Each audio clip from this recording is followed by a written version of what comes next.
Diary खाली क्यों है?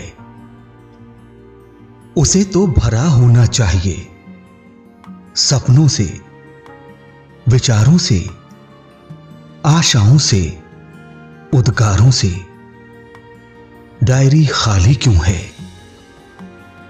उसमें उकेरे जा सकते हैं इंद्रधनुषी रंग प्यारे, फूल, तितली, चांद, तारे, अंतर्मन के द्वंद्व सारे।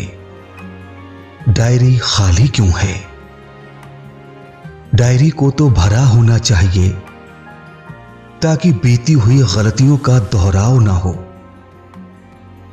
ताकि सीखने की गति में ठहराव ना हो। जीवन में होते नित नए अनुभवों से डायरी को भरा होना चाहिए। जब हम अपने जीवन के अनुभवों, घटनाओं या आकांक्षाओं और लक्ष्यों को डायरी में लिखना शुरू करते हैं तो हम उसके अंदर बहुत सारी चीजों को लिखते हैं। इस दौरान हमारे अंदर बहुत सारे बदलाव होते रहते हैं। डायरी लेखन की मदद से हम ये आसानी से जान सकते हैं कि आज और आज से पहले हमारे अंदर क्या अंतर था और हमारे अंदर क्या बदलाव आए हैं और भविष्य में हम किन बदलावों को अपनाकर स्वयं को जीवन में और बेहतर कर सकते हैं। खुद का मूल्यांकन करने के लिए डायरी लेखन एक बहुत ही सार्थक प्रयास है। इसके महत्व को देखते हुए ही शिक्षक डायरी की परिकल्पना की गई है। इसीलिए शिक्षण संग्रह हस्त पुस्तिका में लर्निंग आउटकम प्राप्त करने के एक मुख्य तरीके के रूप में शिक्षक डायरी को स्थान दिया गया है। शिक्षक डायरी में हम प्रतिदिन विद्यालय में बच्चों के साथ जो कार्य करते हैं उसे व्यवस्थित ढंग से दर्ज करते हैं और आगे के कार्य की योजनाएं बनाते हैं। अब हम बात करते हैं कि शिक्षक डायरी में शिक्षक क्या क्या नोट करते हैं। शिक्षक डायरी में शिक्षक विभिन्न बिंदुओं को नोट करते हैं। शिक्षण अधिगम प्रक्रिया, शिक्षण के तरीके, शिक्षण के तरीकों के विषय में प्राप्त फीडबैक, बच्चों के सीखने के स्तर के अनुसार कक्षा शिक्षण की रणनीतियां, भविष्य के लिए प्रभावी शिक्षण योजनाओं की तैयारी।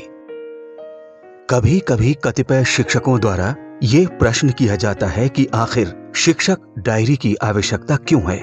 इसके जवाब में हम ये कह सकते हैं कि डायरी के रूप में एक स्वयंमार्गदर्शिका का साथ मिलने से शिक्षण कार्य अति प्रभावी और सुनियोजित हो जाता है। हम अपनी शिक्षक डायरी में अपने कार्य के संबंध में स्वयं योजना बनाते हैं।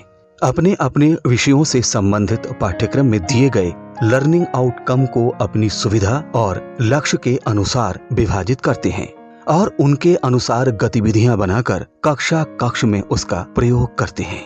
शिक्षक डायरी में गतिविधियों को शिक्षण योजनाओं के प्रारूप में दर्शाया जाना बेहद जरूरी है ताकि हम व्यवस्थित रूप से आगे बढ़ें और हमारे अन्य साथी भी इसका लाभ उठा सकें। आखिर कैसा होना चाहिए शिक्षक डायरी का स्वरूप? शिक्षण संग्रह हस्त पुस्तिका में शिक्षक डायरी के मुख्यतः 5 भाग बताए गए हैं। इसका पहला भाग है मुख्य पृष्ठ, जिसमें संबंधित शिक्षक की सामान्य जानकारी होगी। इसका प्रारूप शिक्षण संग्रह हस्त पुस्तिका के पृष्ठ संख्या 29 पर दिया गया है। इसका दूसरा भाग है विस्तृत विवरण सहित शिक्षण योजना का प्रारूप, जिसमें शिक्षण योजनाओं को बनाने संबंधी विभिन्न अंशों का विवरण दिया गया है।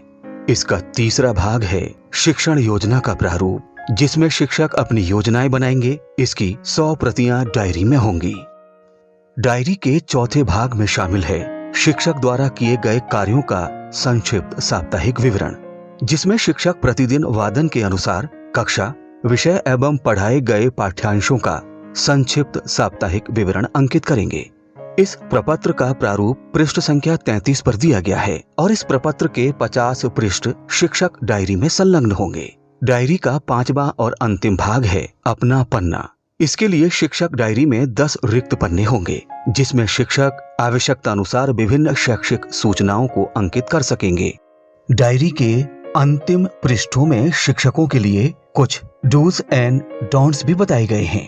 डायरी में कुछ पन्ने अकादमिक रिसोर्स ग्रुप के सदस्यों द्वारा पर्यवेक्षण के दौरान उपयोग हेतु भी दिए गए हैं। पर्यवेक्षण के दौरान ARG के कुछ प्रमुख बिंदुओं जैसे पुस्तकालय, खेलकूद, यूनिट असेसमेंट, प्रेरणा तालिकाओं में बच्चों की प्रगति की स्थिति आदि पर किए गए कार्य की वास्तविक स्थिति को अंकित करेंगे। शिक्षक डायरी के अनुरक्षण हेतु कुछ प्रमुख दिशा निर्देश भी दिए गए हैं, जैसे कि डायरी के मुख्य पृष्ठ की समस्त प्रविष्टियों को शिक्षक अंकित करें। प्राथमिक और उच्च प्राथमिक कक्षाओं की समय सारणी का अनुसरण करें। सप्ताह में किए गए शिक्षण कार्य का विवरण प्रतिदिन साप्ताहिक प्रपत्र में अंकित करें। डायरी में संलग्न शिक्षण योजनाओं के रिक्त प्रपत्रों में शिक्षण योजना बनाएं और उसके अनुसार ही कक्षा शिक्षण करें। इस प्रकार हमने देखा कि एक शिक्षक के लिए शिक्षक डायरी कितना महत्व रखती है। डायरी में शिक्षक को समस्त प्रकार के कक्षा शिक्षण संबंधी कार्य योजनाओं का ब्यौरा तो दर्ज करना होता ही है, साथ ही साथ शिक्षक के सामने कुल शिक्षण कार्य दिवसों का विवरण भी आ जाता है, जिससे वे पाठ्यक्रमानुसार प्रभावी कार्य योजनाओं का निर्माण कर अपने शिक्षण को और अधिक प्रभावी बना सकते हैं।